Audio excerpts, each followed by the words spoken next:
Good evening, everybody. You've made it to another Friday. That means it's time for Sister Lida House. We're joined by the amazing, the unstoppable Sam Brinton and Radioactive, Sister Radioactive from the DC Sisters of Perpetual Indulgence. Yes. Good Hi. to be here, darling. Good to see you. A person of many names, a person of many hats, though not nearly as fabulous as your beautiful, beautiful headpieces tonight, my darling. So good to see you again. Truly, from the bottom of my heart, have been looking forward to this and can't wait to chat with you again. It is a delight. Now I have to tell our audience. I am going to tell the story of how I met you. Okay, let's do it. Yeah. Do you remember what event it was? I do not remember what event Okay. it was. We were somewhere in Boston at some hotel for some event for LGBT issues. You do remember? I do. It would have been it was an HRC dinner, or the mayor was there. I remember like it being something political. So there was definitely some like politically thing. Anyway, go on. So Sam comes over and sits down at our table, or you might have been at our table. And I was with Sister Eunice and Sister Crystal. Crystal's my mother, and Eunice is her partner. And you were talking, you were still at MIT at the time, finishing your degrees. And I think you and Eunice started just sciencing at each other. As nerds do. Yes, it was delightful. I was like, this one's quick. And that's, I think when the seed, it was beautiful it's beautiful, honestly, to see how you've blossomed. But I remember you sitting at the table and we were like, anybody can be a sister. And I think you were like, I can't be a sister. And we were like, no, you can and should. And here's our card. And then I will never forget that night. So exactly as you said it. And it was definitely folks bringing up the idea of like being a sister. And I knew my history. Like I'm a good, especially we'll get into my conversion therapy experiences, but like I'm a person who I know my community. I want to know what it's gone through so I can help understand and build upon the shoulders that I've been given, right? Kind of a thing.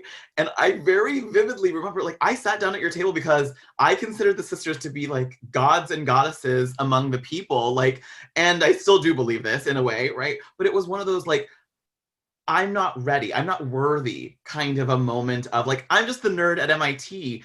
And I will never again remember them saying like, no, you're worthy. And all of you like shaking your head being like, yeah, girl, you're fine. But it was this, I do vividly remember that night and remembering like worthiness was not something that I got to judge myself about, right? Like it was a beautiful sister moment of, no, you are worthy as you are, which is not the message I think we ever get as queers. And so there's this beautiful, I vividly remember sitting at that table for the first time in a really long time being like, wait, I too could be a sister? Like, oh my God.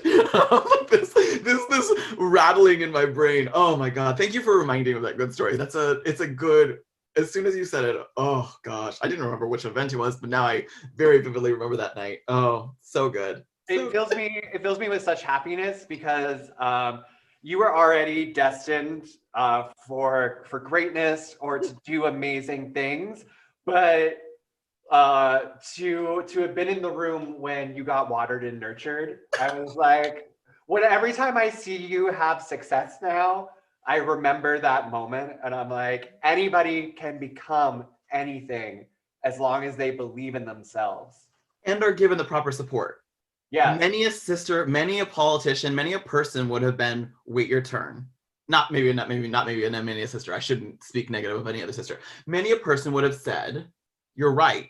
There is a lot to be learned before you too can bring about such change. But I think the greatness about what makes you and I would say accessible, or a person of power, is that we do not hold this power to ourselves. We are ready instantaneously to share it with others and say, no, you don't know what you're destined for. You don't know the levels which you will reach. I absolutely did not. My MIT days, I was certain I was going to be the nuclear nerd, and I was grateful to get to be part of, the sisters, but I didn't think I was going to get to end up at Trevor. I didn't think I was going to end up in the actual quote unquote movement, right? Which is its own space, but like the entry point that I get to walk into meetings now, that we got to bring, sisters and this experience into Playboy magazine and the halls of Congress and, New York, like anywhere I am, I get to bring a shade, a moment of don't discount me for how I look, because that's the whole reason I do it in moments, right? Like the whole reason the sisters existed, as we all know for historical purposes, is this: don't stare at those who are hurting and, and truly, we took them to their doctor's appointments. They were dying of AIDS, and we said, stare at us, laugh at us, make fun of us. We bear that brunt because it's not about how you look, it's what you do. It is how you bring yourself into this world. Anyway, sorry, now I'm getting a little preachy, but it's why the sisters are so important in this part of my life, is that I don't always get to do as much as I want, right? I wish I could do more in it.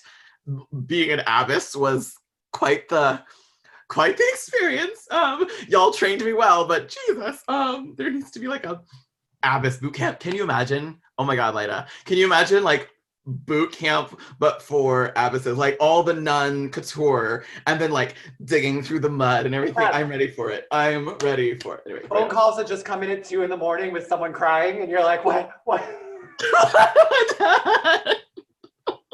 Okay, so you mentioned, first of all, I want to draw attention to how beautiful and stunning you look tonight. I'm loving the stole and the you look so soft in that pink. It is. It's super soft and fuzzy. Which why I wear it. It's like, it feels like it's a little hug. Which we all need so much of in this moment. Thank you. I want to ask, you mentioned a couple of things really quick. Sure. I went on a way, so ask away, friend. I went on like 10 tangents. You've not asked for any of them. This is going to be quite the conversation with you, so let's do it. These are perfect. These are what I look for and I long for. So good. Could you tell our audience members who may only know one hat that you wear, sure, sort of all of the hats that you wear? Because you said, I wish I could be doing more right now. Yeah. And you then predicated with this organization, but girl, you do a lot. I do. I'm not really sure how when you're at 100 you can go past, but there's always room for extra credit. Sure. No, I'm happy to walk through. Here is Sam in a minor nutshell, right? So one of the spaces, a cashew nutshell, I don't even know. I don't eat that many nuts. I lick them. I don't eat them. Anyway, going on. So this is, I'm allowed to say it. I'm allowed to do whatever I want here. So the important parts. First off is, I would say, what I do by day. So what I do by day is I work for an organization called the Trevor Project, which is the nation's LGBT suicide and crisis intervention hotline. It's astounding. I literally I'm their main person for advocacy, the vice president for advocacy, which means whether it's federal, state, or local, legislation, litigation, public education, I get to be a voice for LGBT young people, which is such a great job. Like, it's just such a great job. It is a lot of politics, and you have to take that, and we'll get into that, I'm sure, in its own space, but like there's a lot of negative politics out there, but thankfully when it comes to LGBT youth and suicide, I get to carry a banner of save us now. It's kind of a form of my sisterhood, right? So there's another part of my life is that I've actually gotten rid of most of my extracurriculars. Back when you met me, those MIT days, I was in like 15. Now I'm only in major organizations that are serving my soul. That's kind of how I'm doing it. I used to be in the chorus, the gay men's chorus, the gay men's chorus. They're in Boston, now in DC, and then as well the sisters. I used to serve as our abbess. Now just little nunling, making my pecs around the world, but honored by my sisters who we get to do a lot. We're in DC, so we get to make a lot of holy hell in a city where when we show up to the congressional hearing or when we show up to the front of the Supreme Court, people notice, people listen, and then we get to direct them to the true voices which should be heard, which is a really powerful moment to get to direct that kind of energy when my day job is this like, please pay attention kind of moment, like please pay attention. And then the sisters is, thank you for giving me your attention. Now let me make sure that the voices that need to be heard are done. And then my night job. So that's day, let's call that, early afternoon job. And then my night work is I work for a nuclear waste startup company, one of the only nuclear waste startup companies in the world, basically making sure that nuclear waste does not hurt the environment. It is safely disposed of. It is not hurting people. It's not about nuclear power. It's about there is waste. We have to deal with the waste. And my job is technical translation. How do we help congressional members and politicians and others understand what's going on? Since I have a technical background, my MIT days were my nuclear engineering degree. How do I take that and make it understandable? So by day, my husband calls me the weirdest Batman ever, maybe Batwoman, Bat person. By day, I save LGBT kids from suicide. By night, I save the world from nuclear annihilation. This is my day to day. And when I can, I put on a nice white face and move about the world, bringing cheer and removing guilt. So that's, first of all, that's a lot. So I want to let our viewers know that right down here is going to be the link to Trevor Project and then the phone number for their crisis hotline. And before we get into more, I want to talk about Trevor Project, but I want to ask you, I think for anybody, the pace at which you keep is it's a lot. So how do you take care of yourself, and have you always been able to do that? Have you always taken care of yourself, or has something shifted maybe during the pandemic or in the last few years? That how do you balance work, life, love, work? That's a really it's a not a pointed question, right? It's maybe a pointer sister. A great it's a good question because it's so dependent on the week for me, which is so not good, right? There's your first sign of warning, right? That there are great moments that I am taking really good care of myself. The pandemic, I'm getting way more sleep than I've ever gotten. It was like 5-6 hours a night in my MIT days and first days here in DC.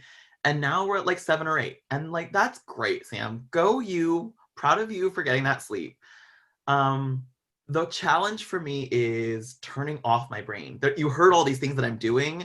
And so part of my self-care and my like, the thing that keeps me happy is always solving, like this constant, I didn't realize this, but I do hear voices a lot in my head, right? Like asking me a question and then like solving it. And it's not that I'm going crazy. I'm literally just, my brain can only process so much at a time. And so it just keeps all these things in storage for when I'm not like writing or doing. And then it's like, oh, can you solve this problem now? Like, this is where we're going. So how do I self-care?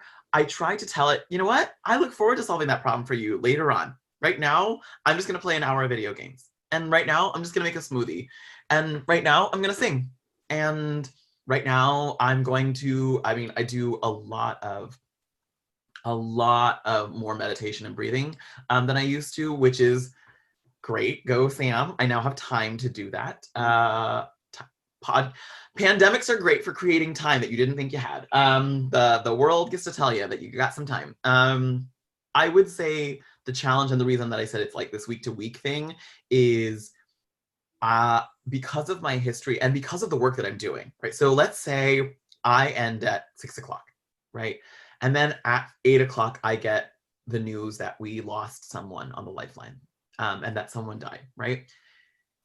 Even though I absolutely know that it is not my fault, the back of my brain clicks in, if you would have worked a few more hours, maybe that person would have made it. And you know it's not true.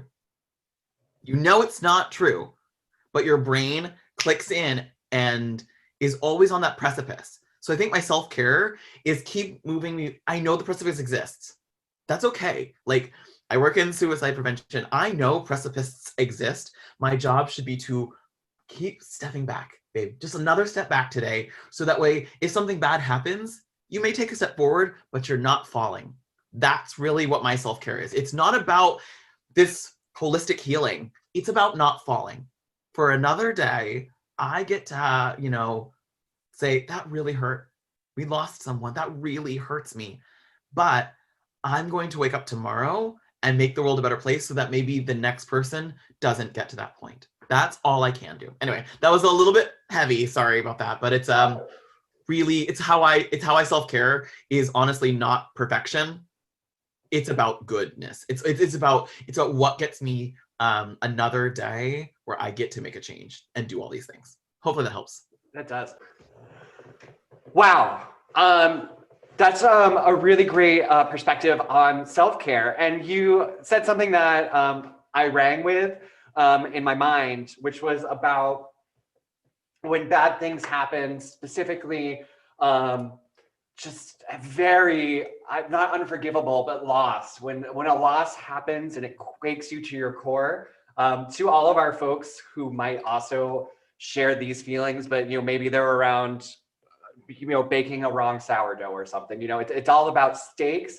But what Sam is experiencing, I reminded him off camera that he is allowed to expiate they are allowed to expiate their own stigmatic guilt, that it's not something that they have to carry with them, because the weight of someone else's decisions can crush you if you don't get out from underneath it. And the important thing, and I'm now talking to you, the important thing is that you're here another day to continue doing the work that you're doing, because we cannot solve everybody's problems, but if we solve one person's problem, then the work we were sent here to do is being done. Amen to that. Okay, so you also work in, and you were telling me, okay, in this waste, what's the hardest part of your night job? Ooh, that's a good question. Stereotype. So it's actually what makes me so powerful in my gay job. I would call it LGBTQ job. The stereotype. So when I said I was a nuclear engineer, to most people, Homer Simpson or nuclear bombs, right? Like, first two things they'll ever think of. It's always going to be Homer Simpson or like a nuclear mushroom cloud. And I am consistently like, oh, I appreciate that. Thank you for knowing a cultural reference. However, that's not the experience that I'm currently having when I work on nuclear waste. And so you have this kind of back step that everyone has to go of, what is nuclear waste? And is it green goo that's in a barrel? Actually, no. But I understand why you think that, right? Like, let me help you understand a more realistic or current version of what you're thinking. That is really hard to do consistently over and over again when you say the words nuclear and your like first thought is, you're like, I know exactly what they're going to think again. And it's going to be, it's the worst Inception deja vu kind of a thing. So I have said to myself, I give this kind of grace when I tell someone that I'm gender fluid, right? When I say that I am LGBTQ or that I use they and them as my pronouns, right? I automatically, they're thinking of Glee or Pride parades, right? Like, let's be clear. These are the things that they're thinking of. And that's great. Thank you for that cultural reference. I appreciate that you are not thinking that bad or negative stereotypes about me. That's a really powerful moment. Thank you for thinking those positive things. I know that you may not understand their positivity, but you see cultural representation, all these things, right? Okay. So anyway, going back to my nuclear, it's kind of remembering that same level of grace. It's remembering, oh, yeah, I've definitely seen that episode where green goo comes out of a barrel and it looks like nuclear waste. Thank you. I've definitely seen that too. Actually, nuclear waste, is about a few feet long in a basically cylindrical or sometimes square canister, and we're going to try to put them deep underground so it doesn't hurt people. That's the main job that I do. I try to make sure that it's both technically sound but also consensual. So my work is about making sure that the site and the place that they're going to put this nuclear waste is all built with full understanding of all the experiences that are going on. And I can do that because I understand how important consent is, one, and two, how misperception is not actually disagreement. It's misperception. There's a difference. Like the person who says that nuclear waste is green goo doesn't hate me. They just think that nuclear waste is green goo. And I could either react to that as, oh, you don't know anything about me, and storm away, or I can enter that conversation with a, thank you. I appreciate your understanding and your willingness to learn another aspect of what nuclear waste looks like. So hopefully that's my experience when it comes to this, is that I try to remember the similarities of LGBT stereotypes, technical stereotypes. Stereotypes are not a bad thing. Like, I fulfill a lot of stereotypes. Okay, I have to give a 5-second story on this. Sorry, so it's my really chair will not stop moving. So I have to give a 5-second story. I fill a lot of stereotypes, and people sometimes say like, "Oh, you poor thing," like it must be so hard for you because you fit them. I was like, no, stereotypes are there for a reason. There's a reason that we had stereotypes. It was literally cultural recognition. We would see someone with this type of experience and we would be like, they might be like me. And in a world where we are all feeling lost and alone, a stereotype was a signifier. You're not alone. There's another person who similarly acts and thinks this way. Now, when they're used negatively, super bad. That's how you get nuclear war, all these kind of big problems, right? Like are stereotypes being misapplied and consistently done where you're hurting people. But my stereotypes come from a very interesting perspective. My stereotypes are trained into me from what I call my lesbian mothers. So long story short, I come out as a child, I go through conversion therapy thinking I am the only gay child left alive. I go back into the closet and in college come back out, my second coming out, right? Two lesbian senior students, right, said, okay, this one's a little glitter bomb. Let's help them along their merry way since we're in the middle of Kansas. So they take me and we watch Queer as Folk and Will and Grace and and the L Word, right? It's just family movie night every night after homework, just sitting watching queer television. And now I get it. That's not perfect representations. But for me, I was aligning with characters that were stereotyping, that were being used as cultural references. And so I said, oh, that's like me. And I leaned into it. I kind of like musicals. I leaned into it. I really like Femme. I leaned into Jack, right? Like I was leaning into these characters and then building on those stereotypes. So yes, some of them aren't innate. I get that. Like, yes, probably there are parts of me that are culturally built. And that is something that if I remember that that's what I am part of, then I have that grace when other people come up to me with a stereotype. I was like, been there, darling, still there sometimes. Let's unpack that, right? Kind of a moment. Yeah. I'm going to take a moment with these cultural norms. Something that I'm noticing, and I'm going to go out on a limb. Are you a Trekkie? I am. Are you watching Discovery? Oh, the last episode. Oh my God. We dissected that like 10 seconds of television. My husband and I dissected it for like forever. It was just this beautiful moment. Sorry, going on. Sorry. That we're not going to give spoilers, but there is a huge. And so they're not the only show this season that's doing it. Big Mouth just had a character, and it's going across the board with shows that are resonating with me. And I'm going, so it's not a part of queer culture that I identify with, but it's a part of queer culture that I have never seen positively placed on television. And it's a big deal, folks, to have these shows telling stories about.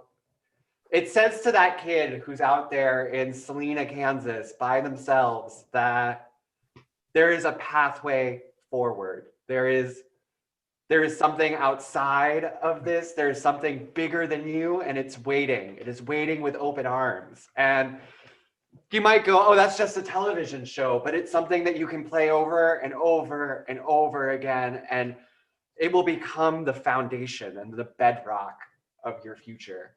Yep.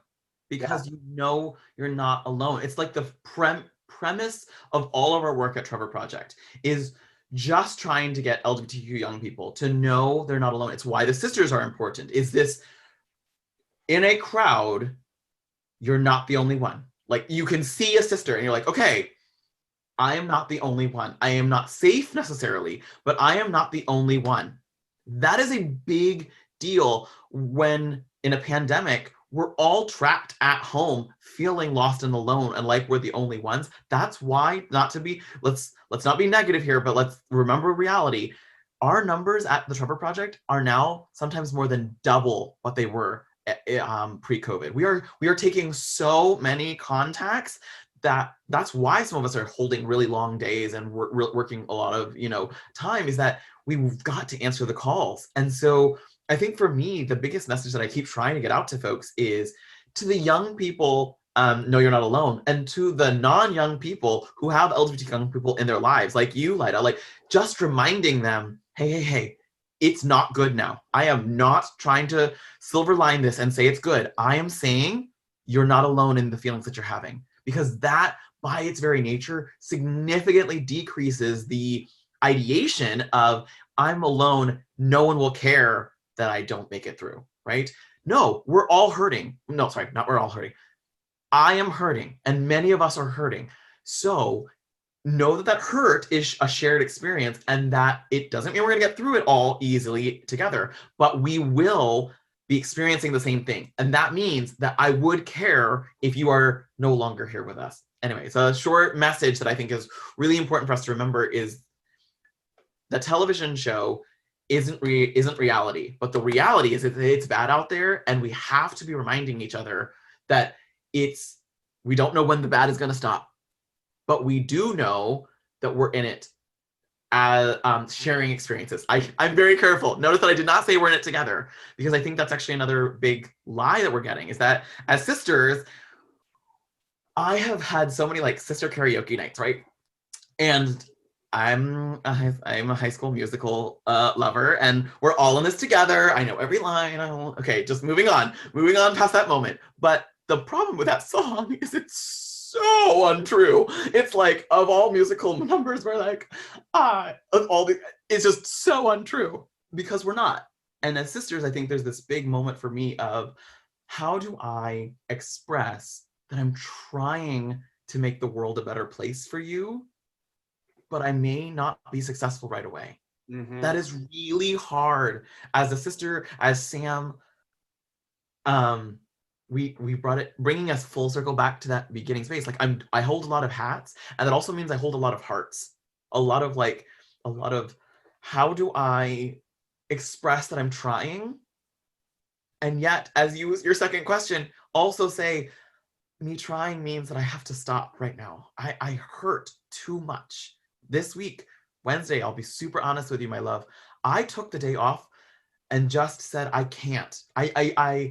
Everything was going so badly that I just had to say, in order for me to come back and keep doing this great work, I have to make sure that my own head and my own heart is also something that I am recognizing is not good.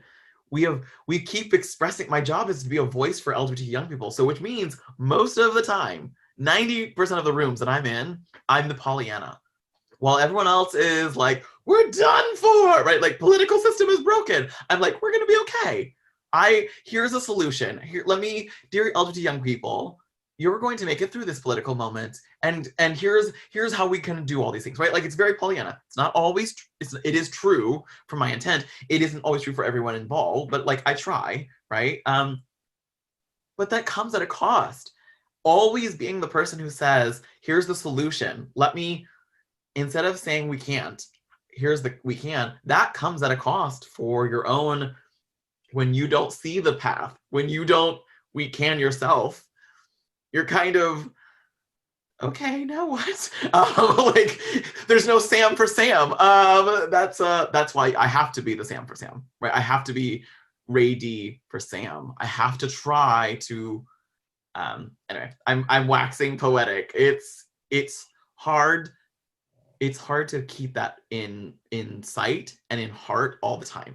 I think I forget it a lot because my job is to, power, just the powerful of be presidents or kings. I will move your will to my own, and you will help me save children. But I'm not a child, and yet I still hurt, right? Like, how do we care for that space? Anyway. So I'm going to circle back to that in a minute, but I want to take an opportunity to talk to our audience about, you said we have, I think it's a duty. You may not have said it's a duty, but I'm going to say that you did, to tell the truth. Yep. And there's not a stronger example of why it's important than what I'm seeing playing out right now across this country. If we had just told the truth about the virus that we were in and said, we don't know, instead of saying it'll be 2 weeks, it'll be another 2 weeks, it'll be 2 months, but just tell the truth as you know it. People will follow, people will listen and believe. But now we're in this situation where we do not have a unified front, and where each state is running around with its head cut off, and our states are not countries, so we have no borders, so everybody can spill out however they want. And it's if you ever think, as Sam said, we have a duty to tell the truth, this is why. Yep. If it can play out like this with a virus, what is the virus that's happening in our kids' lives with LGBT issues? What is going on when we, not to bring up can I talk about what's happened in Florida? Absolutely. So in Florida, where a Trump appointed judge overturned the work that the Trevor Project had done, I believe they overturned your work, and they said that there was not enough evidence to say that conversion therapy was abusive or traumatic to children. Now, as a northerner, I look down and I say, so are you telling me that you're waiting to see that you need more proof that it's hurting children? So you are advocating to hurt children more in order to say, stop hurting children. The concept that it might be harmful was not enough. It is incomprehensible to me that a person, this has been the constant in my life, is that this has been like a undertone when I go out and speak, which is major medical organizations have said it's not effective, but does that mean it's really harmful? And I said, there's a difference. You're asking for what's called a double-blind study. This idea of like, here's your twins. One of them goes into conversion therapy, one of them doesn't. Let's see how it turns out. What mother is like, I love you, Timmy, screw you, Tommy? Like, no one's doing that, right? And it would be unethical to ever, because there is the high risk of it, shown by a variety of studies, to ever put Tommy through that. So I am sitting here this week just going like, you're undoing literally years of my life's work, right? With fanciful decisions that yes, you don't have to believe science. I get that. I'm not going to try to convince people of science anymore. I think you should, as a scientist, right? I wish you would. But in the law, we do what we can to reduce risk. We do what we can to stop harm. I work for a suicide hotline.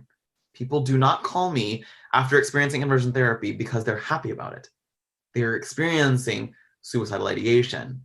That means that by my very existence as an organization, in part, like, there's clearly harm happening. There's clearly a moment of familial separation, right? Like, I got married last year, and my family wouldn't come to my wedding because I am not who they dreamed I would be, right? There is the political nightmare of, we're going to have now multiple states, right? Yes, thank you. We're going to have multiple states who just say like it's illegal to stop harm. And they're going to do it in the name of any person should be able to say whatever they want, which, let's be very clear, I'm all for free speech. But here's your winning moment, Lida, is that a doctor doesn't get to tell you here's a pill that will make you sick. I'm going to tell you it's going to make you better, but it's actually going to make you really, really sick. If they knowingly prescribed something like that, we would remove their license. The same thing is said for a therapist. A therapist doesn't give a pill, right? They give words. They say, maybe some therapists do. I'm saying my therapist doesn't give me pills, right? They say, I understand that. Let's unpackage this. Let's help you get to a place where you are mentally healthy, which I believe in. If a therapist says, you're not actually gay, I'm going to change you into something that you intrinsically probably do not want, but your culture tells you you do, and will charge you exorbitant amounts of fees for it. That's what won last week. I'm proud to say we're already fighting it, right? Like, we will do what we can. I also have to, because you brought up, which is a really painful moment, which is good. We should talk about the really hard moments. No. I want to also bring up the really good moment that happened this week, which was YouTube. So the same week that we lost in court, which is literally one of the first times we have ever lost in court, which is a track record I am very proud of. The same week that we lost in court in Florida, we won in the court of public minds. And that is because now every single time you Google the word conversion therapy on YouTube, before you see any of the I can change you or stories like mine of survivors, right? Like before any of that happens, you have a warning of context. Conversion therapy is a dangerous and discredited practice. To learn more, visit the Trevor Project. And they literally link to our About Conversion Therapy page. This is going to impact hundreds of thousands, if not millions of people who, as a mother, who's like, I don't know about this, but I've heard about, maybe my pastor says it's good. What do we think, right? Before she ever sees any of the potentially harmful content, because we've all been on those YouTube spirals, right? Like where you end up in a like, where in the world am I? Moments. Before she ever gets there, she will have been told, this is not good for your child. We want your child to live a happy, productive life. And the best way to do that is to not put them through this experience. So I am really hurting from Florida, but I am really proud of YouTube because there's this moment of, if I cannot win in the courtrooms of justice because of improper judges that have been appointed with just really bad political systems right now, at least I can win in the court of the public mind, right? I can say to as many people as possible, you can choose this bad thing. Welcome to Big Macs, right? Like you can eat 100 Big Macs in a row, but you're going to have the warning before you do, right? You're going to have something that says, hey, this might not be good for you. Just letting you know. We're about to have a Surgeon General come back into the United States who has openly warned about the risks of conversion therapy. Think of what that will be when given a full pulpit of, just like we used to do with cigarettes, and we'll still do with cigarettes, sorry, but like what the Surgeon General has said, which is potentially harmful. You can make your decision. Free power.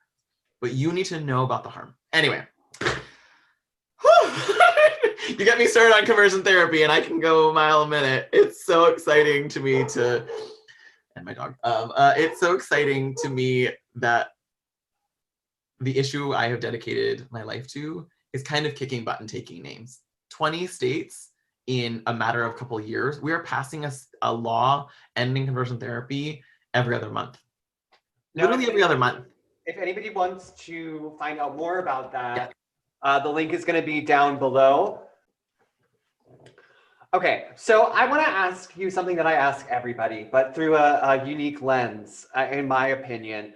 And so I usually ask people what they would tell their younger self. But knowing your story that you lived through conversion therapy, you're a survivor of conversion therapy, I think that every time you talk to a youth on the phone line, or you're on a Zoom call, or you're at a meeting when we're able to be in public, that in some way you're not only speaking to them, but you're speaking to the pain or the trauma that happened to you.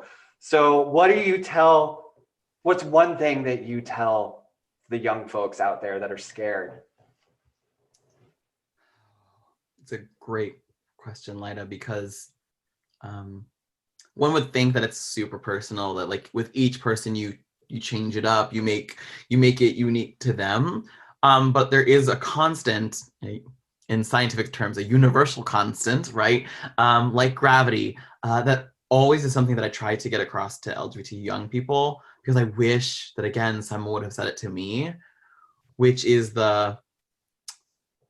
it's okay to not be okay. I think there is so much pressure on you that the world revolves around people who don't act, love, or identify like you do. And so when you're trying to interact with that world, there are going to be moments that you trip because it wasn't built for you. If I wore a pair of heels that was 10 sizes too big, I would fall. And if I wore a pair of heels that was 10 sizes too small, I wouldn't be able to take a single step. So knowing that it's okay, knowing that the world is not built that way, and that yet you walk in it, is a radical act of defiance. So the defiance is not being good. The defiance is being. The defiance is, you know what, today really sucked. And guess why? Because if I remind myself that this world was not made perfectly for me, I can make it better for me, and I can make it so that the next person who walks these steps, it is okay for them, right? That's the inspiring part. But the first reminder is that it's okay to not be okay. I think I felt so bad as a young person over and over and over, thinking that I was wrong, that something was wrong with me, that I didn't know how to do this, that I didn't know how to be, that I didn't know how to make it through another day, right? And we get those calls all the time. Sorry for my nose going, oh my God, my nose. But it's okay to not be okay. Even for your nose. Huh? Even for your nose, it's okay. Even for my nose. Yeah, it's probably cliche. I like it though. It's a good reminder, because I think I could use that as a young person and as a me person, and 50 years from now when I'm going to be like in glitter with my walker, right? Like I will still need to remember that world was not built for me, and yet I make it my own. Well, I know I can tell you without a question of a doubt that you are rebuilding a world right now in which that world will be more equitable, it'll be more representative, and it will reflect every person out there. So yes, the world is not built for them or for us right now, but if anybody can make it happen, it's you. And I don't just mean Sam, all right? I mean all. Yes. Yeah, you. So you talked about small heels and big heels, and I want to ask you a heel question, since there's so many behind you, and it would be, what was the experience like?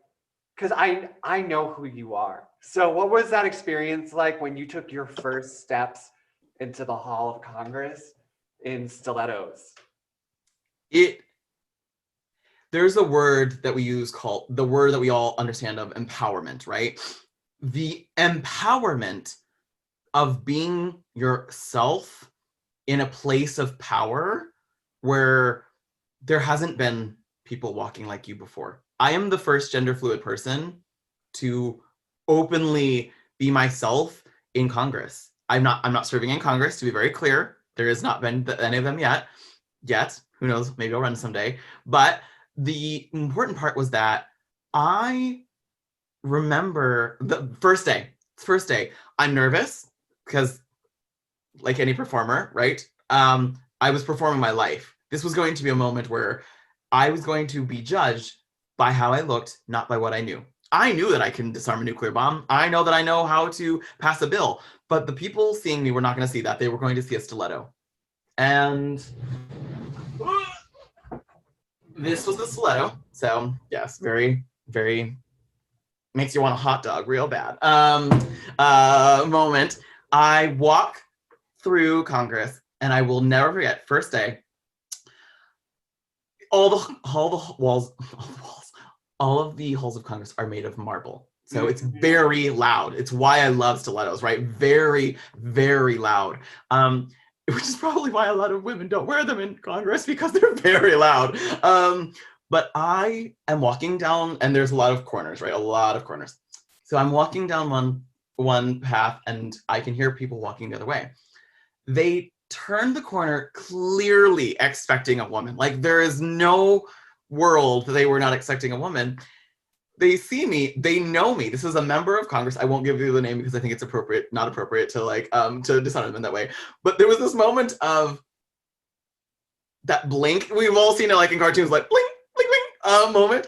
And I just kept walking. Good to see you again, and kept walking, because it shouldn't be a radical act to wear heels in Congress.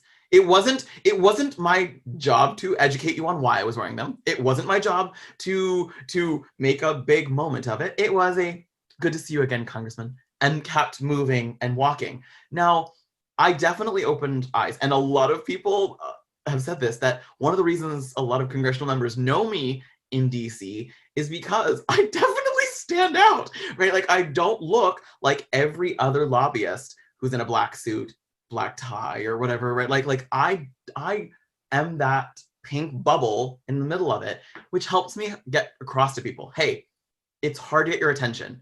And for 5 seconds, I need you to think, what will this bill do to LGBT young people? Like keep that in your brain, right? And then keep moving, and then you can move on to your next issue. So it's powerful to me that I have not lost, yes, I have lost, I'm sure, respect from some members of Congress, obviously, not my problem.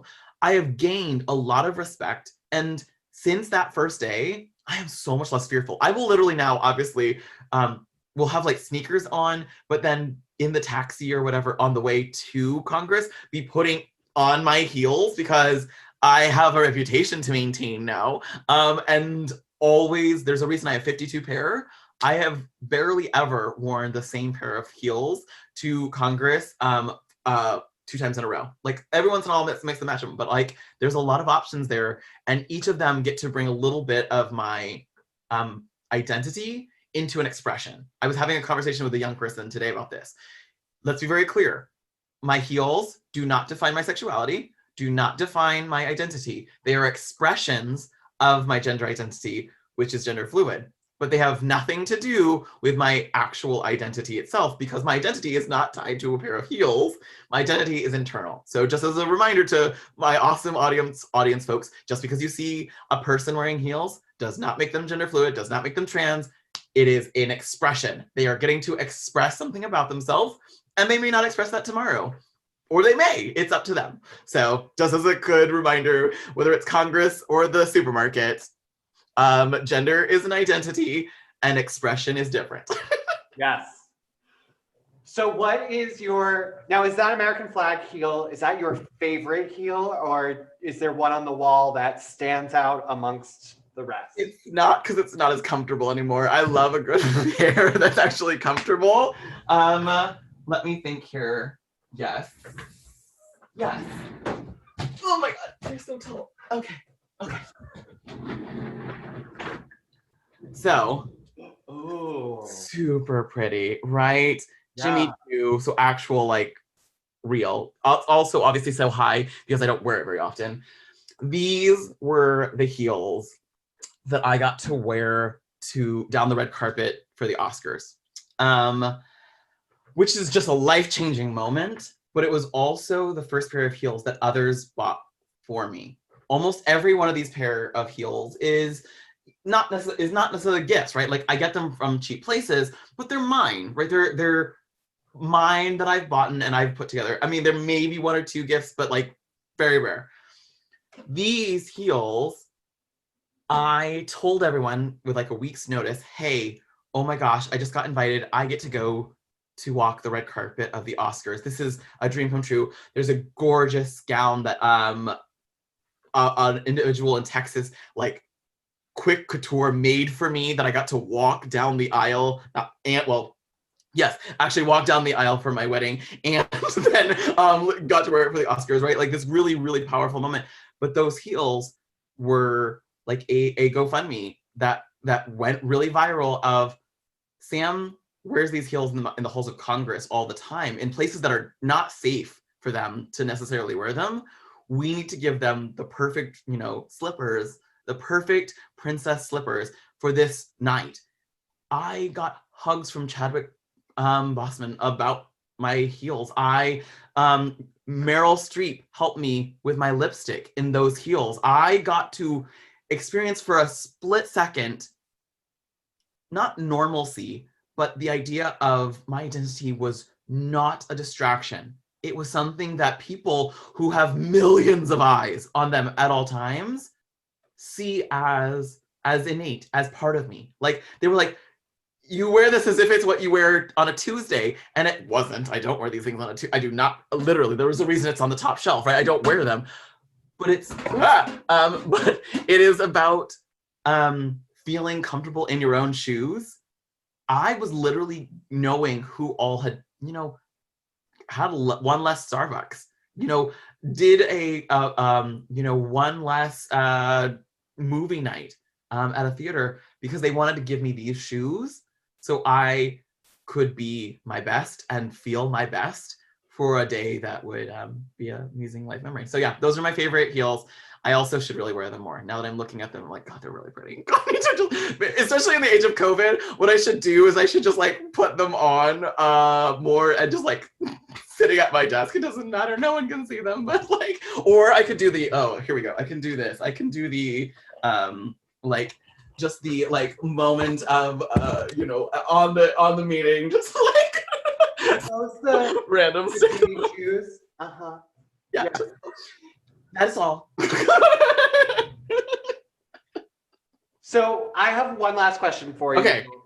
And also my extreme gratitude for sharing this space with me. This has been a really good night. I needed this. But before you ask your question, because I'm going to interrupt you because you're awesome and you need to be reminded of your awesomeness. Thank you for giving me the grace and the chance to just chat. I'm always on, quote unquote, right? Like, my job is to give big political speeches and make people hearts and minds change in the moment, and you've let me be kind of uneloquent at moments. You've let me just say what's on my mind. You've let me put on a pair of heels that I haven't put on for a really long time. So I am just really grateful that you made the time to chat with me. It's not just about your guests. It's about you making the time to give your guests the opportunity to just talk. So thank you to you. You're welcome. And I love to listen. I'm a voyeur. No, so back one more time to remind our folks about the Trevor Project. Yep. You had what I consider a huge win. And I only considered it because it's just such a small thing. It's just 3 numbers. And to me, that's the win. But you were telling me off screen how much like larger those 3 numbers are. So could you tell our audience what the hell I'm talking about and why it's important? Absolutely. 3 little numbers that are going to make a world of difference. So the Trevor Project operates 24/7, 365 for LGBTQ young people, right? Always there. But there's also a national suicide prevention lifeline, and it's 24/7, 365, but it's for all, right? Some people will call it, but it's for a lot of different people. We worked and passed what is called the National Suicide Hotline Designation Act. And this moves this big lifeline to 3 simple numbers, 988. Just like you call 911 when you see a car accident, right?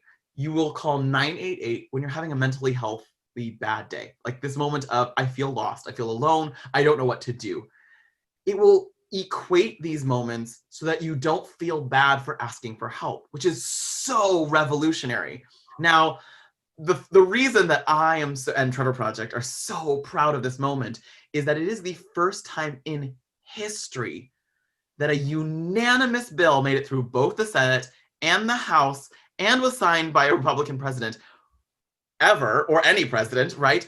And it was just done a few months ago. It literally passed the week after the death of Ruth Bader Ginsburg. May she rest in power, right? Like, in a moment when we were so politically divided and in a Congress that has passed the least amount of legislation in history, we were able to pass a bill unanimously that says LGBTQ youth are a high-risk group that needs special support. We need to make sure that 988 gives the opportunity for LGBTQ young people to have their lives be better, right? Which is a radical moment that we said, we don't care about your identity. We do care about your identity. We know that you need help and we want to give it. That is, in an age of political divisiveness, I need everyone to remember that for one split second, the world came together and said, yes, you need help. And we need to make sure that that help is easy to access and easy to remember. I am not gonna lie, I can never remember big phone numbers. I don't even remember my husband's phone number, right? Like, not a thing, but I know 988. And you do not call yet. So to the awesome audience members, July 2022 is when it actually goes fully into a moment. And you're like, what? That's so far away. Welcome to the government. I got the bill passed. I'm not a miracle worker, okay? Like, I can't make it happen immediately. But in July of 2022, you're gonna be able to do it. And the really powerful moment that we expect to happen is that you will, when you dial 988, you'll get a message saying, hi, we're really glad that you called, or whatever the moment. If you're LGBTQ, why won't you dial the number 2? And it will transfer those calls to Trevor Project, so that every single person who's going through a hard moment, no matter where you call across in the country, the first federal time that this has ever happened, you'll be able to be transferred to the folks at Trevor who want to help. And that is, you said it's huge. With 3 simple numbers, it's going to save millions of lives. I mean it, Lida, and I will end on this kind of point. Everyone knows me for conversion therapy, which is it's my jam, working to end conversion therapy. But I will actually, and I say this with arrogance because I'm proud of my work, I will have saved more lives with 988 than I will in conversion therapy, and that's okay. It doesn't matter how you are hurting, I want to help. And I'm really, really proud of 988 because it was a moment that it didn't divide, it united. That's how to call back, right? We weren't alone. It was that reminder of not alone. No matter where you were, you will be able to call 988 and you will know that you're not alone. Mm-hmm. That is huge. And that it's okay to not be okay. Yes. Now, that it's okay to call. Exactly. So for our viewers, Sam said it's not up yet, and yes, that's okay. And if you are watching this right now and you are in a situation that is not good and you are scared or you're at risk, that's okay. We're here for you and we love you. And if you are in a situation that is not safe to talk on the phone, Trevor Project, you can text them and we're gonna include that number here. And if you know somebody, if you go, this sounds like this person that I know, just slip them this information in a way that is safe so that they can access the resources when they're ready in a way that is meaningful and safe for them. I love you so much for the honesty and also the empathy. You've seen moments of me where you're saying like, yeah, that resonates. Like, it's okay to not be okay. These moments of not being alone. Thank you, Lida, for I would say it's for being a good beyond a mirror, right? Like, for not only mirroring but expanding, for saying what are we going to do about it. Thank you for that. I appreciate that. And again, huge thanks to letting Sister Radioactive, of the Holy Toxic Dump is my latest misnomer that I've been adding to the end of my name, of the Holy Toxic Dump. We used to call it of the Holy Toxic Trump, but I was just like, that's bringing bad juju into the world. So like, let's only be, a green goo of a sister, except for make it pink and pretty. So. Thank you. Or in the national election, make it blue. Make it blue. Also that. Oh my God, can we please make the pink party? Can that be like, I would love for for us to be able to say like, we can vote red, white, and pink. Like blue. Let's do blue, white, and pink. Maybe not red, white, and pink. I'm all for it. Anyway. I love it. Well, Sam, thank you so much for spending time with us. Tune in next Friday when we interview, who knows, but it's going to be great. You have made it. You're perfect. You're beautiful. And we love you. Thank you, my love. Thank you. Good night, everybody.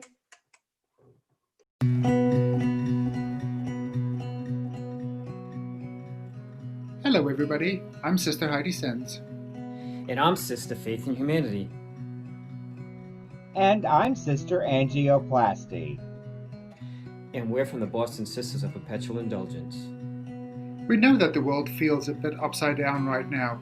However, we still have work that needs to get done. For 9 consecutive years, the Boston Sisters have worked to buy holiday presents, stockings, clothing, and cards for children in the foster care system of Massachusetts. And this year, for the 10th anniversary of our Sisters Santa program, we are doing things a little differently. Instead of doing our traditional year-end bingo event or asking for toy donations, we will be asking for cash donations to be sent through our website. We will take care of all the shopping this year, and we will then have the gifts sent directly to the hard-working social workers for wrapping and distribution. So we will not be having a gift wrapping party as in previous years. We know that this might not sound as fun or as festive as it has been in the past, but it is still just as necessary for these kids who wouldn't have anything this holiday season. This year, we are planning to sponsor 125 children. For $65, you can sponsor one of these children for us, or for $130, you can sponsor 2. Of course, any amount helps, so please don't feel obligated to donate a specific amount. $5 is better than nothing. It all adds up. When you donate, please make sure to add a note stating that the donation is for our Sisters Santa program. Donation links can be found on our website, thebostonsisters.org, under the Donate tab. We will be working extremely hard behind the scenes to make sure that this goes off without a hitch. But we couldn't do any of the work we do without support from amazing friends like you. We want to thank you for helping us these past 9 years to make this Sister Santa program such a huge success.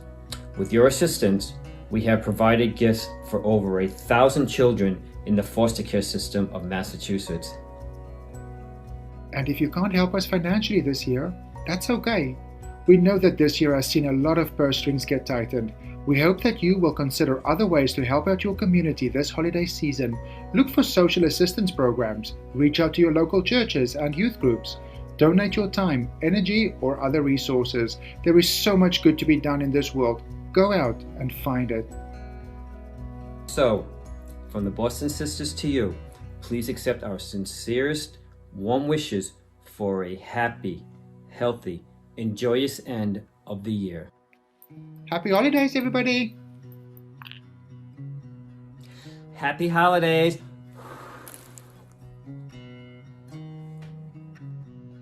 Happy holidays!